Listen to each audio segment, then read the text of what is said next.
প্রিয় শিক্ষার্থীবৃন্দ, আসসালামু আলাইকুম। সমতল ফেসবুক পেজ থেকে আপনাদেরকে স্বাগতম জানাচ্ছি। আমি ইমদাদ স্যার। আপনাদের যাদের টার্গেট ঢাকা বিশ্ববিদ্যালয়, সিইও নিট, জাতীয় বিশ্ববিদ্যালয় এবং ডিসিইউ, তারা আমাদের ইংলিশের ধারাবাহিক ক্লাসগুলো অবশ্যই দেখবেন। ওকে, কথা না বাড়িয়ে আমরা কোশ্চেন সলিউশনে চলে যাই। গত দিন পর্যন্ত আমরা 28 নম্বর কোশ্চেন পর্যন্ত সলিউশন করছি। আজকে আমরা 29 থেকে শুরু করব, অর্থাৎ 29 নাম্বার থেকে শুরু করব। ওকে, এখানে যে কোশ্চেনটা দেওয়া আছে, neither the teacher not the students. এখন দেখেন, এখানে আসলে আমরা দেখতেছি বার বসাবো। কি বসাবো দেখেন তো একটু, বার বসাবো, রাইট? সব জায়গায় দেখতেছি বার। এখন আসেন, এখানে বার যে বসাবো, এখন আমরা কি দা স্টুডেন্টের উপর, স্টুডেন্টসের উপর ডিপেন্ড করে বসাবো নাকি টিচারের উপর ডিপেন্ড করে বসাবো, সেটা নিয়ে একটু আমরা ঝামেলায় পড়ে গেছি। একটু খেয়াল করেন, বলা হচ্ছে আপনি যদি সাবজেক্টের জায়গায় দেখেন either dot dot or neither dot dot not only dot dot but also, এরপর হচ্ছে অর, রাইট? এগুলো যদি আপনি সাবজেক্টের জায়গায় দেখেন, এদেরকে যদি সাবজেক্টের জায়গায় দেখেন, তাহলে মনে রাখবেন এই অর, নর, but also, or, right? Or, নর, বাট অলসো, অর, এদের পরে যে নাউন বা প্রনাউনটি থাকবে, সেটি অনুসারে ভার্ব হবে। অর্থাৎ সাবজেক্টের জায়গায় যদি আপনি আইদার ডট ডট অর দেখেন, নাইদার ডট ডট নট দেখেন, not only dot dot but also দেখেন, অর দেখেন, তাহলে এদের পরে যে নাউন বা প্রনাউনটি থাকবে, সেটি অনুসারে কি হবে? ভার্ব হবে। অর্থাৎ এই নাউন বা প্রনাউনটি যদি সিঙ্গুলার হয়, আপনার ভার্বটি কি হবে? সিঙ্গুলার হবে। এই নাউন বা প্রনাউনটি যদি প্লুরাল হয়, তখন ভার্বটা কি হবে? আপনার প্লুরাল হবে। ভার্বটা কি হবে? প্লুরাল হবে। তাহলে একটু খেয়াল করেন, neither the teacher not the students. তাহলে দেখেন এখানে নর আছে, কি আছে বলেন তো একটু? নর আছে। তাহলে নরের পরে কি আছে বলেন তো একটু? The students. এটা হচ্ছে প্লুরালে আছে। কিসে আছে বলেন তো একটু? প্লুরাল এস আছে। দেখেন এটা প্লুরালে আছে। তাহলে ভার্বটা কি হবে? ভার্বটা প্লুরাল হবে। ভার্বটা কি হবে? প্লুরাল হবে। তাহলে ইজ হবে না, রাইট? এরপরে এটা তো আসলে ফাইনাইট ভার্বই না, এখানে একটা ফাইনাইট ভার্ব লাগবে। তাহলে ভার্বটা প্লুরাল হবে। আমরা জানি ভার্বের সাথে এস থাকলে ভার্বটা কি হয়ে যায়? সিঙ্গুলার হয়ে যায়। অ্যানসার কি হবে? B number, right?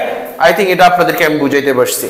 ওকে, এরপরে যাব আমরা পরবর্তী যে কোশ্চেনটি আছে সেটিতে যাব। পরবর্তী যে কোশ্চেনটি আছে 30 নাম্বার, এখানে বলা হচ্ছে মেনি এ ম্যান। একটু মনে রাখবেন মেনির পরে যখন এ বা এন বসে, তখন এই এ বা এন এর পরে নাউনটা কি হবে? নাউনটা সিঙ্গুলার হবে। নাউনটা কি হবে? সিঙ্গুলার হবে। ভার্বটা কি হবে? সিঙ্গুলার হবে। আবার একটু দেখেন, মেনির পরে যখন আপনি এ বা এন দেখবেন, মেনির পরে কি কাকে দেখবেন? মেনির পরে যখন আপনি এ বা এন কে দেখবেন, তখন মেনির পরের নাউনটা, মেনির পরে যখন এ বা এন কে দেখবেন, তখন এ বা এন এর পরে নাউনটা সিঙ্গুলার হবে, ভার্বটা কি হবে? সিঙ্গুলার হবে। ভার্বটাও কি হবে? সিঙ্গুলার হবে। তাহলে মেনি আছে, কি আছে বলুন তো একটু? মেনি আছে, এ আছে। দেখেন এই যে ম্যান, ম্যান, এটা হচ্ছে সিঙ্গুলার নাউন, এটা হচ্ছে কি? Singular noun. তাহলে আমার ভার্বটা কি হবে? সিঙ্গুলার হবে। তো সিঙ্গুলার কোনটা আছে? দেখেন আর হচ্ছে প্লুরাল, হ্যাভ হচ্ছে প্লুরাল, গেট হচ্ছে প্লুরাল, সিঙ্গুলার হচ্ছে কি? Has, right? অ্যানসার হবে হ্যাজ। ওকে, এরপরে আসেন, এরপরে যে কোশ্চেনটা 31 নাম্বার, রাইট? ওকে, এখানে একটু খেয়াল করেন কি লেখা আছে? 1/3 অফ স্টুডেন্টস, রাইট? এখন একটু খেয়াল করেন, এটা হচ্ছে কি? ফ্র্যাকশন, অর্থাৎ ভগ্নাংশ। এটা হচ্ছে কি? ভগ্নাংশ। আপনাদেরকে এর আগে একবার মনে হয় বলা হয়েছে এমন একটা কোশ্চেনে, ভগ্নাংশের ক্ষেত্রে ভগ্নাংশের পরে যে নাউন বা প্রনাউনটি থাকবে, সেটি অনুসারে ভার্ব হবে। অর্থাৎ এই ভগ্নাংশের পরে যে নাউনটি থাকবে, সেটি যদি সিঙ্গুলার হয়, ভার্বটা সিঙ্গুলার হবে। সেটি যদি প্লুরাল হয়, ভার্বটা প্লুরাল হবে। এখন আমরা দেখেন এখানে যে স্টুডেন্টস আছে, এই নাউনটা হচ্ছে প্লুরালে আছে। নাউনটা কিসে আছে? প্লুরালে আছে। সো ভার্বটা কি হবে? প্লুরাল হবে। কি হবে বলুন তো একটু?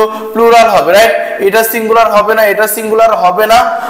আচ্ছা, 1/3 of students are present in the class, right? তাহলে কি হবে? এখানে আর প্রেজেন্ট হবে, ইন দা ক্লাস। এরপর আপনি যদি ডোন্ট এটা দিতে চান, এরপর অবশ্যই একটা ভার্ব লাগবে, রাইট? এরপর অবশ্যই একটা কি লাগবে? ভার্ব লাগবে। তাহলে এখানে आंसर কি হবে বলুন তো একটু? आंसर হবে আর, রাইট? আর present in the class, right? Okay, এরপরে আমরা যাব হচ্ছে কত নাম্বারে যাব, 32 নাম্বার, রাইট। 32 নাম্বারে কি বলতেছে আমরা একটু দেখি। বলছে হচ্ছে choose the correct sentence, right. এখানে আসলে নাইদার অফ এর একটা নিয়ম বোঝাচ্ছে, আমি একটু যদি আপনাকে বলি, একটু খেয়াল করেন। ইদার অফ, নিদার বা নাইদার অফ, নাইদার অফ, এদের পরে নাউনটা প্লুরাল হবে, কিন্তু ভার্বটা সিঙ্গুলার হবে। Either of neither of, one of, either of neither of, one of, এদের পরে নাউনটা প্লুরাল হবে, নাউনটা কি হবে, প্লুরাল হবে, কিন্তু ভার্বটা কি হবে, সিঙ্গুলার হবে। Either of neither of, one of, এদের পরে নাউনটা প্লুরাল হবে, ভার্বটা সিঙ্গুলার হবে। তাহলে এখানে একটু দেখেন, খেয়াল করেন কি লেখা আছে হচ্ছে আপনার নাইদার অফ দ্য রোডস। আচ্ছা যাই হোক, নাইদার অফ আছে, তার মানে আমার নাউনটা কি লাগবে, প্লুরাল লাগবে। নাউনটা প্লুরাল আছে, এখানে দেখেন নাইদার অফ নাউনটা প্লুরাল আছে, কোনো সমস্যা নাই। নাইদার অফ নাউনটা কি আছে, নাউনটা প্লুরাল আছে, কিন্তু আমার ভার্বটা সিঙ্গুলার লাগবে, তাহলে আর হচ্ছে প্লুরাল হবে না। এরপরে হচ্ছে আপনি মনে রাখবেন, ভার্বের সাথে যদি অ্যাজ বা ইএস যুক্ত করেন ভার্বটা সিঙ্গুলার হয়, যেহেতু এই ভার্বের সাথে অ্যাজ বা ইএস না, এটা হবে না। তাহলে অ্যানসার কি হবে, এই দেখেন ভার্বের সাথে অ্যাজ আছে, তাহলে ভার্বটা কি, সিঙ্গুলার। আমাদের কথা ছিল নাইদার অফ এর পরে নাউনটা প্লুরাল হবে, ভার্বটা সিঙ্গুলার হবে। অ্যানসার হবে কি বলেন তো একটু, অ্যানসার হবে বি নাম্বার। অ্যানসার হবে কোনটা বলেন তো একটু, অ্যানসার হবে বি নাম্বার। ওকে, আমি আশা করি আপনাদেরকে আমি 33 আর 32 নাম্বারটা বুঝাইতে পারছি। এরপর আমরা কথা বলবো 33 নাম্বার নিয়ে। কত নাম্বার নিয়ে কথা বলবো, 33 নাম্বার। এখানে আসলে বলতেছে, একটু খেয়াল করেন, 33 নাম্বারে বলতেছে হচ্ছে আমরা দেখতেছি ওয়ান অফ এর ব্যবহার। কিসের ব্যবহার বলেন তো একটু, ওয়ান অফ এর ব্যবহার। তো আমরা কিছুক্ষণ আগে বলছিলাম আপনাদেরকে ওয়ান অফ এর পরে নাউনটা কি হবে, নাউনটা প্লুরাল হবে, ভার্বটা কি হবে, সিঙ্গুলার হবে। ওয়ান অফ এর পরে নাউনটা কি হবে, ওয়ান অফ এর পরে নাউনটা প্লুরাল হবে, ভার্বটা কি হবে, সিঙ্গুলার হবে। তাহলে কোথায় আছে আমরা দেখি একটু। ওয়ান অফ এর পরে দেখেন, ওয়ান অফ এর পরে নাউনটা এখানে সিঙ্গুলার, সো নাউন সিঙ্গুলার হবে না, কারণ আমরা বলছিলাম নাউনটা প্লুরাল হবে। তাহলে এখানে নাউনটা প্লুরাল আছে, এখানে প্লুরাল আছে, এখানে প্লুরাল আছে, ওকে আছে, রাইট, কোথাও সমস্যা নাই। এরপরে আমরা একটু দেখি একটু, এখানে আসলে বলছিলাম আমরা ভার্বটা সিঙ্গুলার হবে, কিন্তু ভার্বটা প্লুরাল আছে, হবে না, রাইট। তাহলে সিঙ্গুলার আছে কোথায়, ওকে, এটা তো আসলে আগেই বাদ। তাহলে অ্যানসার কোনটা হবে, one of my friends is a lawyer. দেখেন ওয়ান অফ এর পরে নাউনটা কিসে আছে, প্লুরাল আছে, ভার্বটা কিসে আছে, সিঙ্গুলারে আছে। অ্যানসার কি হবে, অ্যানসার হবে এ নাম্বার, রাইট। আই থিঙ্ক আপনাদেরকে বোঝানো গেছে, রাইট। এরপরে আসেন পরের যে কোশ্চেনটা, আমরা সেটার দিকে তাকাবো। অর্থাৎ পরবর্তী যে কোশ্চেনটা, এটা হচ্ছে 34 নাম্বার, রাইট। 34 নাম্বার যে কোশ্চেনটা, এর দিকে একটু তাকাই। বলছে it is you who dash to blame. এখানে আসলে দেখেন হু এর পরবর্তী যে ভার্বটা বসাবেন, আসলে হু কাকে নির্দেশ করতেছে সেই অনুসারে ভার্বটা হবে, রাইট। আমরা বলছিলাম রিলেটিভ প্রোনাউনের অ্যান্টিসিডেন্ট অনুসারে ভার্ব হয়, রাইট। আচ্ছা, ইট ইজ ইউ, ইয়ে হচ্ছে তুমি, হু যে, আচ্ছা যে বলতে কাকে বোঝাচ্ছে, ইউ কে। তাহলে এই ইউ, হু এর পরে ভার্বটা কি হবে, ইউ অনুসারে হবে। তো ইউর সাথে কি হয় বলেন, ইউর সাথে কি হবে, আর হবে। ইউর সাথে কি হবে, আর হবে, কারণ ইউর সাথে প্লুরাল ভার্ব হয়, রাইট। তো এখানে has singular, is singular, was singular হবে না। অ্যানসার হবে কি, আনসার হবে বি নাম্বার, আর হবে। এরপর আসেন 35 নাম্বার, দ্য আরাবিয়ান নাইটস। মনে রাখবেন, যদি সাবজেক্ট হিসেবে কোনো দেশের নাম থাকে, কোনো কোম্পানির নাম থাকে, কোনো বইয়ের নাম থাকে, কোনো ম্যাগাজিনের নাম থাকে, কোনো ছবির নাম থাকে, কোনো উপন্যাসের নাম থাকে, তখন ভার্বটা কি হবে, সিঙ্গুলার হবে। তখন ভার্বটা সিঙ্গুলার হবে, রাইট। ওকে, তাহলে এখানে একটু খেয়াল করেন, দ্য আরাবিয়ান নাইটস, রাইট। এটা একটা উপন্যাসের নাম, এটা একটা কিসের নাম, উপন্যাসের নাম। দেখে অনেকে মনে করতে পারেন যে এসএসএ মানে প্লুরাল, না, এটা আসলে প্লুরাল না, এটা হচ্ছে একটা উপন্যাসের নাম। সো এটা সিঙ্গুলার, ভার্বটা কি হবে, সিঙ্গুলার হবে। তাহলে কি হবে, the Arabian Nights is still a great, right. হয়তো বা এখানে আর কিছু থাকতে পারে, ওকে। কি হবে, ইজ হবে, এখানে কি হবে, ইজ হবে, হয় অর্থে, কি অর্থে, হয় অর্থে, রাইট, ইজ হবে।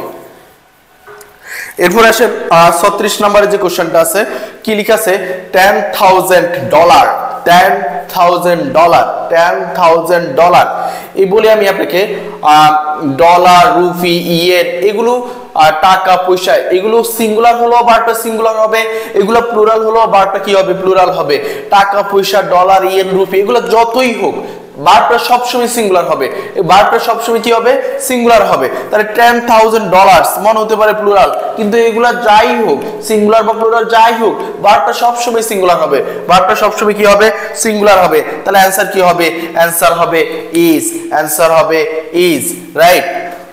আচ্ছা এরপরে যাব আমরা হচ্ছে পরবর্তী যে কোশ্চেনটি আছে 37 নাম্বার যে কোশ্চেনটি আছে সেটিতে যাব আমরা। 37 নাম্বার কোশ্চেনে কি বলতেছে দেখেন একটু, hardly had he reached Dhaka dash মনে রাখবেন hardly dot dot hardly dot dot হয় when বা before হয়, hardly dot dot when বা before, hardly dot dot when বা before, hardly dot dot কি হয় when বা before, no sooner had dot dot than hardly dot dot hardly dot dot when বা hardly had dot dot when বা before, hardly had dot dot when বা before। তাহলে এখানে কি হবে when বা before হবে, যেহেতু এখানে when নাই তাহলে অ্যানসার করব কি before করব, অ্যানসার হবে before। এরপরে আসেন 8 নম্বরে আসেন, 8 নম্বরে কি বলতেছে দেখেন, all his attempts to solve the problem he failed, সকল প্রচেষ্টা সত্ত্বেও প্রবলেমটা সলভ করার সে কি হয়েছিল ব্যর্থ হয়েছিল, অর্থাৎ প্রবলেম সমস্যাটা সমাধান করার সকল প্রচেষ্টা সত্ত্বেও সে কি হয়েছিল ব্যর্থ হয়েছিল। এই সত্ত্বেও অর্থে আমরা ইনস্পাইট অফ অথবা ডেসপাইট ব্যবহার করি, ইনস্পাইট অফ অথবা ডেসপাইট ব্যবহার করি। তাহলে এখানে কি হবে সত্ত্বেও অর্থে কি হবে ডেসপাইট হবে। এছাড়াও এটা একটা আসলে প্রেজ, ইনস্পাইট অফ বা ডেসপাইটের পরে প্রেজ হয়, কিন্তু আফটার বিকজ বিফোর এগুলো যখন কনজাংশন হিসেবে ব্যবহার হয় এদের পরে অবশ্যই সাবজেক্ট লাগে, এরপরে আপনার ফাইনাইট ভার্ব লাগে প্লাস হচ্ছে এক্সটেনশন লাগে, রাইট। ওকে তাহলে এখানে সত্ত্বেও বুঝাচ্ছে, সত্ত্বেও বুঝাতে হচ্ছে কি হয় ইনস্পাইট অফ অথবা ডেসপাইট হয়, ইনস্পাইট অফ অথবা কি হয় ডেসপাইট হয়, রাইট। ওকে এরপরে যাব হচ্ছে আমরা কত নম্বরে যাব হচ্ছে 39 নম্বরে আমরা যাব। 39 নম্বরে কি বলতেছে একটু দেখি, the tall gentleman dash by the door is the bank manager। ওকে একটু খেয়াল করবেন সেন্টেন্সটা মূলত এরকম ছিল, the tall gentleman who is standing by the door is the bank manager। এটা আসলে রিডিউস ক্লজ হইছে, কি ক্লজ হইছে রিডিউস ক্লজ, রাইট। রিডিউস ক্লজের ক্ষেত্রে আসলে আমরা রিলেটিভ প্রোনাউনটাকে বাদ দিয়ে দিই, এরপরে অক্সিলারি ভার্বটাকে বাদ দিয়ে দিই, তাহলে কি হবে দ্য টল জেন্টলম্যান নিজেই আসলে দাঁড়িয়ে আছে, তাহলে ভার্বের সাথে আইএনজি হবে, ভার্বের সাথে কি হবে আইএনজি হবে। The tall gentleman standing by the door is the bank manager, right. Okay এটা রিডিউস ক্লজ হইছে, কি ক্লজ হইছে মানে ক্লজকে আসলে রিডিউস করছে, ক্লজকে রিডিউস করার ক্ষেত্রে আমরা হচ্ছে রিলেটিভ প্রোনাউনটা বাদ দিই, এরপরে অক্সিলারি ভার্বটা বাদ দিই। এই ক্ষেত্রে হচ্ছে যদি এর আগে যে নাউনটা থাকবে সে যদি ভার্বের কাজটা করতে পারে তখন ভার্বের সাথে আমরা আইএনজি যুক্ত করি, ভার্বের সাথে কি যুক্ত করি আইএনজি। আর যদি কাজটা না করতে পারে তখন আমরা ভার্বের বি3 ইউজ করি, রাইট। আবার একটু বলি দেখেন জেন্টলম্যান নিজেই কিন্তু দাঁড়িয়ে ছিল, অর্থাৎ এই জেন্টলম্যান দ্বারা কাজটা করতে পারে এই জন্য ভার্বের সাথে কি হয়েছে আইএনজি হয়েছে। আর যদি জেন্টলম্যান নিজে মানে ভার্বের কাজটা না করতে পারে, অর্থাৎ যদি এখানকার যে নাউনটা আছে সেটা যদি পরে ভার্বের কাজটা না করে তখন এখানকার ভার্বের বি3 হবে, যদি না করে, রাইট না করে। আচ্ছা এখানে দেখেন জেন্টলম্যান নিজেই দাঁড়িয়ে ছিল, রাইট। তো দাঁড়িয়ে ছিল মানে কি জেন্টলম্যান নিজেই ভার্বের কাজটা করতেছে, তখন ভার্বের সাথে কি হবে আইএনজি হবে, তখন ভার্বের সাথে কি হবে আইএনজি হবে, রাইট। ওকে আই থিংক আপনাদেরকে বুঝাইতে পারছি। এরপরে আমরা যাব হচ্ছে 40 নাম্বার যে কোশ্চেনটি আছে সেটিতে যাব। 40 নাম্বার যে কোশ্চেনটি আছে সেটিতে যাব। 40 নম্বরে কি বলতেছে দেখেন একটু, আই ডোন্ট রিমেম্বার। এরপরে দেখেন একটু, এরপরে আসলে আমরা দেখতেছি ডাব্লিউএইচ ওয়ার্ড হচ্ছে হোয়াট, রাইট। ওকে একটু খেয়াল করেন পরের অংশটা আসলে সাবঅর্ডিনেট ক্লজ, যেটাকে বলি আমরা সাবঅর্ডিনেট ক্লজ। এটা হচ্ছে একটা প্রিন্সিপাল ক্লজ, এরপরে সাবঅর্ডিনেট ক্লজ। তো সাবঅর্ডিনেট ক্লজের নিয়ম হচ্ছে সাবঅর্ডিনেট ক্লজ হবে মানে অর্থাৎ ক্লজ মার্কার হবে, কি হবে এখানে ক্লজ মার্কার হবে। ক্লজ মার্কারের পরে কি আসবে সাবজেক্ট আসবে, ভার্ব আসবে, প্লাস কি হবে এক্সটেনশন হবে। ক্লজ মার্কারের পরে সাবজেক্ট হবে, ভার্ব হবে, এক্সটেনশন হবে। তাহলে কোথায় আছে দেখেন এই দুইটার ক্লজ মার্কার আসলে পরে চলে গেছে, হবে না, রাইট। তাহলে ক্লজ মার্কার প্রথমে কোথায় আছে বলেন তো একটু? এখানে আছে, এখানে আছে। ক্লজ মার্কারের পরে কি হবে? সাবজেক্ট হবে। দেখেন এখানে ক্লজ মার্কারের পরে সাবজেক্ট নাই, তার মানে এটা হচ্ছে না। ক্লজ মার্কারের পরে হার নেম, এটা হচ্ছে সাবজেক্ট। এরপরে কি আছে বলেন একটু? এরপরে ভার্ব আছে। তাহলে অ্যান্সার কি হবে? অ্যান্সার হবে সি নাম্বার, রাইট? ওকে, আমরা যাব হচ্ছে পরবর্তী যে কোশ্চেনটি আছে সেটিতে যাব।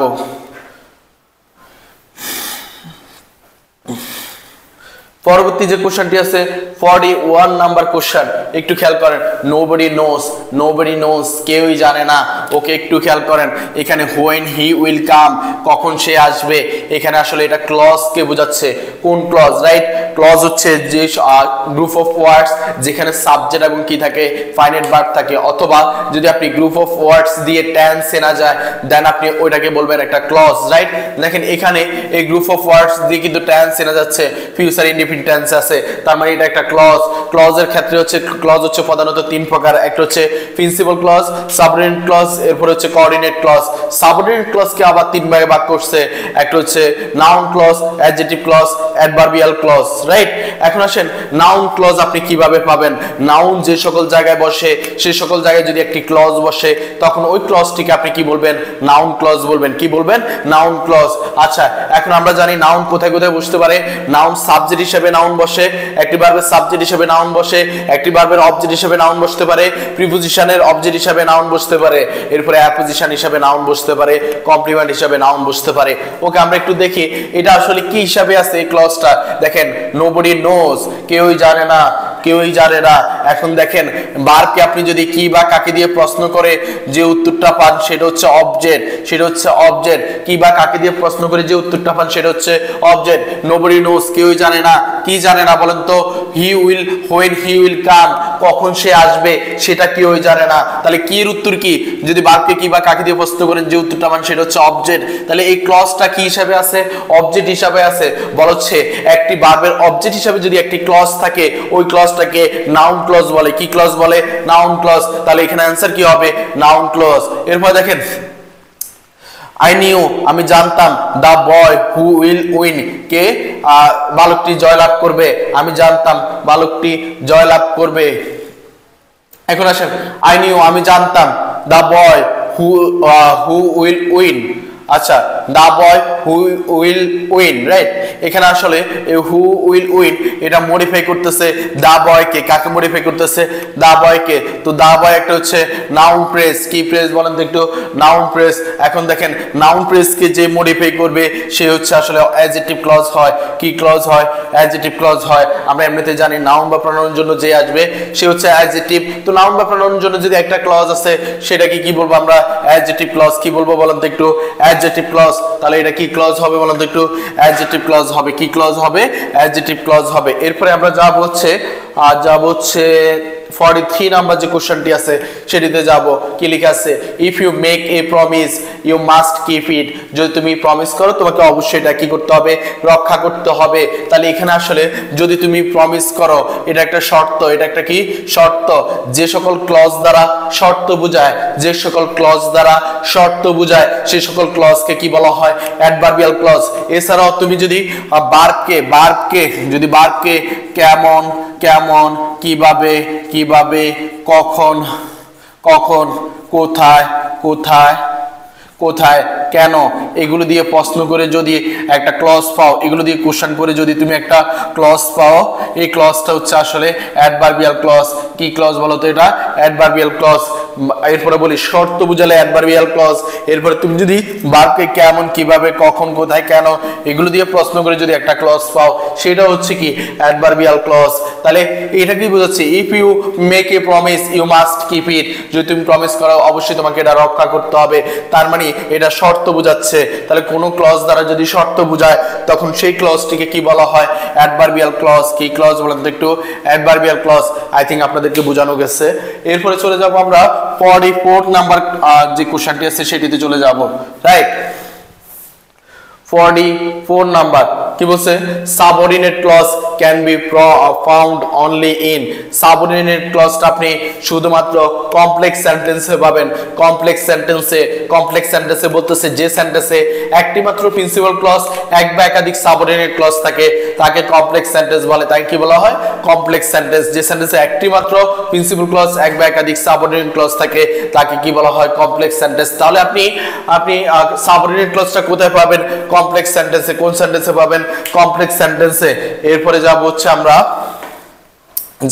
আমরা 45 নাম্বার যে কোশ্চেনটি আছে সেটিতে যাব 45 নাম্বার কোশ্চেন বলছে the meeting dash postponed due to bad weather মিটিংটা কি করে দেওয়া হয়েছিল বন্ধ করে দেওয়া হয়েছিল খারাপ ওয়েদারের কারণে এখন আসেন দ্য মিটিং এরপর আসলে একটা ফাইনাইট ভার্ব লাগবে কি ভার্ব লাগবে ফাইনাইট ভার্ব লাগবে তাহলে এখানে আসলে টু বি হবে না এটা হচ্ছে infinitive non finite verb right এখন দেখেন দ্য মিটিং হচ্ছে সিঙ্গুলার দ্য মিটিং হচ্ছে কি সিঙ্গুলার বুঝাচ্ছে তাহলে এখানে ওয়্যার হবে না কি হবে না ওয়্যার হবে না এরপর দেখেন উইল হচ্ছে একটা মডাল অক্সিলিয়ারি ভার্ব কি ভার্ব মডাল অক্সিলিয়ারি ভার্ব তো মডাল অক্সিলিয়ারি ভার্বের পরে সাধারণত ভার্বের বেস ফর্ম হবে মডাল অক্সিলিয়ারি ভার্বের পরে ভার্বের কোন ফর্ম হবে বেস ফর্ম কিন্তু পোস্টপন্ড এটা বেস ফর্ম না এটা ভার্বের বি3 দেওয়া আছে তার মানে ডি নাম্বার হবে না তাহলে কি করতে হবে the meeting has been postponed মিটিংটা কি করে দেওয়া হয়েছে বন্ধ করে দেওয়া হয়েছে এটা দেখেন ফেসিভে আছে কিসে আছে ফেসিভে আছে রাইট ফেসিভ প্রেজেন্ট পারফেক্ট টেন্সের ফেসিভ ভয়েসের গঠন প্রণালী হচ্ছে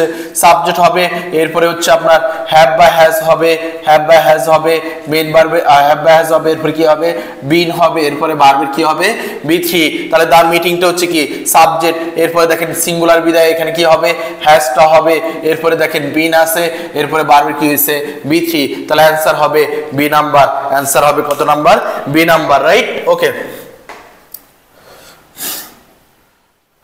এরপরে যাব হচ্ছে আমরা 46 নাম্বার কোশ্চেনে 46 নাম্বার কোশ্চেনে কি বলতেছে দেখেন একটু by the middle of the 21st century right এখন দেখেন একটু এখানে বাই প্লাস টাইম আছে বাই প্লাস কি আছে টাইম আছে বাই একটা সময় বোঝাচ্ছে বাই প্লাস কি আছে টাইম আছে বলা হচ্ছে বাই প্লাস টাইম থাকলে সেটা ফিউচার পারফেক্ট টেন্স হয় ফিউচার পারফেক্ট টেন্স হয় বাই প্লাস টাইম থাকলে তাহলে এখানে দেখেন বাই আছে এরপরে কি আছে টাইম আছে the middle of the 21st century right এটা হচ্ছে একটা time right by plus time থাকলে ফিউচার পারফেক্ট টেন্স তো ফিউচার পারফেক্ট টেন্সের গঠন প্রণালী সাবজেক্ট প্লাস শ্যাল বা উইল এরপরে কি হবে শ্যাল বা উইল এর পরে কি হবে হ্যাভ হবে এরপরে মেইন ভার্বের বি3 হবে প্লাস কি হবে এক্সটেনশন হবে তাহলে आंसर হবে কি ডি নাম্বার आंसर হবে D number right I think বুঝাইতে পারছি এটা এরপরে চলে যাব আমরা হচ্ছে 47 নাম্বার কোশ্চেনে 47 নাম্বার কোশ্চেনে কি বলতেছে দেখেন একটু বলছে ইট ওয়াজ 10 to 12 most of the shops dash just closed এখানে একটু মাথায় রাখবেন জাস্ট রাইট কোন ওয়ার্ডে যদি আপনি just now already yet lately recently just now already yet lately recently just now already yet lately recently এদেরকে যদি কোনো সেন্টেন্সে দেখেন ওই সেন্টেন্সটি আসলে প্রেজেন্ট পারফেক্ট টেন্স হয় কোন টেন্স হয় প্রেজেন্ট পারফেক্ট টেন্স তো প্রেজেন্ট পারফেক্ট টেন্স মানে কি সাবজেক্ট হবে এরপরে আপনার কি হবে হ্যাভ বা হ্যাজ হবে এরপরে মেইন ভার্বের কি হবে বি3 এখানে দেখেন মেইন ভার্বের বি3 দেওয়া আছে তাহলে আপনার হ্যাভ বা হ্যাজ দরকার কোথায় আছে বলেন কোথায় আছে তাহলে হ্যাভ হবে आंसर রাইট কি হবে হ্যাভ হবে most of the shops have just closed right এরপর যাব হচ্ছে আমরা 48 নাম্বার যে কোশ্চেনটি আছে সেটিতে যাব I don't know who dash the share I don't know আমি জানি না হু ব্রোক দা শেয়ারটা কিন্তু আগে ভাঙা হইছে এই কারণে ফার্স্ট টেন্সে আমাকে তুমি এখন জিজ্ঞেস করতেছো যে শেয়ারটা কে ভাঙছে তখন আমি বলতেছি আই ডোন্ট নো আমি জানি না হু ব্রোক দা শেয়ার কে শেয়ারটি ভেঙেছিল কারণ ভাঙার কাজটা আগে হইছে এই কারণে ফার্স্ট টেন্স হবে তাহলে কি হবে ব্রোক হবে কি হবে ব্রোক হবে রাইট এরপর আসো 49 নম্বরে বলতেছে my mother dash TV news every night my mother dash TV news every night তাহলে এখানে একটু খেয়াল করো এভরি নাইট আছে কি আছে বলো তো একটু every night every month every year এগুলো থাকলে প্রেজেন্ট পারফেক্ট টেন্স হয় কোন tense sorry present indefinite tense হয় কোন টেন্স হয় present indefinite tense every night every month every year এগুলো থাকলে কি হয় প্রেজেন্ট ইনডিফিনিট টেন্স হয় অভ্যাসগত কর্ম বোঝায় কি বোঝায় অভ্যাসগত কর্ম তাহলে মাই মাদার হচ্ছে থার্ড পারসন সিঙ্গুলার তাহলে ভার্বের সাথে কি হবে অ্যাজ বা ইয়াস, অ্যান্সার হবে সি নাম্বার, অ্যান্সার হবে কি সি নাম্বার। ওকে, আমরা আমাদের আজকের ক্লাসের শেষ কোশ্চেনটি নিয়ে আলোচনা করব, সেটি হচ্ছে 50 নাম্বার কোশ্চেন, রাইট? ওকে 50। এখানে দেখেন 10 years dash since I last visited the museum, right? এখন আসেন একটু সিন্স আছে, কি আছে বলেন তো, একটু সিন্স আছে, সিন্সের ব্যাপারটা একটু মনে রাখবেন। সিন্সের আগে যদি বলা হচ্ছে প্রেজেন্ট ইনডিফিনিট বা হচ্ছে আপনার প্রেজেন্ট পারফেক্ট টেন্স থাকে, তাহলে হচ্ছে সিন্সের পরে হচ্ছে ফার্স্ট ইনডিফিনিট হবে, কি হবে ফার্স্ট ইনডিফিনিট হবে। আর সিন্সের আগে যদি আপনার ফার্স্ট ইনডিফিনিট টেন্স থাকে, সিন্সের আগে যদি কি থাকে ফার্স্ট ইনডিফিনিট টেন্স থাকে, তাহলে পরে হবে হচ্ছে আসলে ফার্স্ট পারফেক্ট হবে, কি হবে ফার্স্ট পারফেক্ট হবে, রাইট? সিন্সের আগে যদি প্রেজেন্ট ইনডিফিনিট বা প্রেজেন্ট পারফেক্ট থাকে, পরে হচ্ছে ফার্স্ট ইনডিফিনিট, আর সিন্সের আগে যদি ফার্স্ট ইনডিফিনিট টেন্স থাকে, পরে হবে ফার্স্ট পারফেক্ট। তাহলে দেখেন সিন্স আছে, এরপরে কোন টেন্স আছে দেখেন লাস্ট ভিজিটেড অর্থাৎ ভার্বের V2 অর্থাৎ ফার্স্ট ইনডিফিনিট টেন্স আছে, কোন টেন্স আছে ফার্স্ট ইনডিফিনিট। সিন্সের পরে যদি ফার্স্ট ইনডিফিনিট টেন্স থাকে, আগে হবে প্রেজেন্ট পারফেক্ট বা প্রেজেন্ট ইনডিফিনিট। তাহলে দেখেন প্রেজেন্ট ইনডিফিনিট আসলে কোথাও নেই, আস হচ্ছে present perfect, have first present perfect, answer হবে এ নাম্বার। আই থিঙ্ক আপনাদেরকে এতটুকু বুঝাইতে পারছি। আমরা 100টা কোশ্চেনের সলিউশন দিব পর ইনশাআল্লাহ। আপনারা এই ক্লাসগুলো অবশ্যই করবেন। সবার জন্য শুভকামনা, ভালো থাকবেন, আল্লাহ হাফেজ।